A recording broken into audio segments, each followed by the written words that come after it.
Tonight, as Governor Andy Beshear of Kentucky announced that multiple businesses will be receiving licenses for medical marijuana dispensaries. Isaac Calvert joins us now with a closer look at how these businesses were chosen and how it will affect those in the tri-state.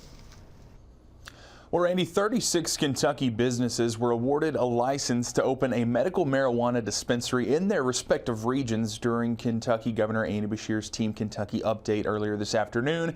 4 of those selected through a lottery system were from right here in the tri-state.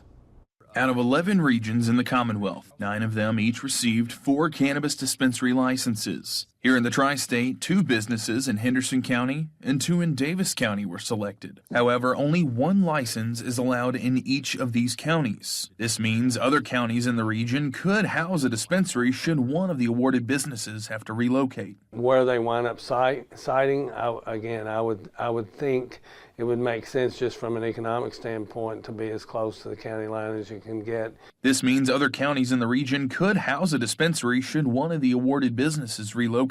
Kentucky Governor Andy Beshear was adamant about awarding these licenses through a lottery system due to the success from other states. Each application sent in was also thoroughly inspected by officials. Each of those applications lists a different owner under Kentucky law. Each one would incorporate a separate Kentucky company, which would employ Kentuckians and only Kentuckians to grow cannabis in Kentucky, to process it in Kentucky, and ultimately for dispensaries here in Kentucky. Davis County officials like Judge Executive Charlie Caslin are intrigued to see where each place is going to be setting up, but are all around excited for the benefits that medical marijuana will bring to those who need it the most. I think we took the right approach by just saying it's going to become law here for Davis County.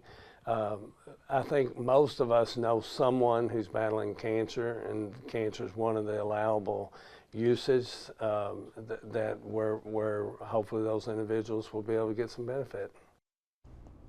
Now, 11% of applications in this lottery system actually came from Region 11, which is the Green River region. It includes many tri-state counties, including Henderson and Davis. Officials say that a dispensary registry website is set to launch sometime within the new year. All of the licensees can be found on our website, 14news.com.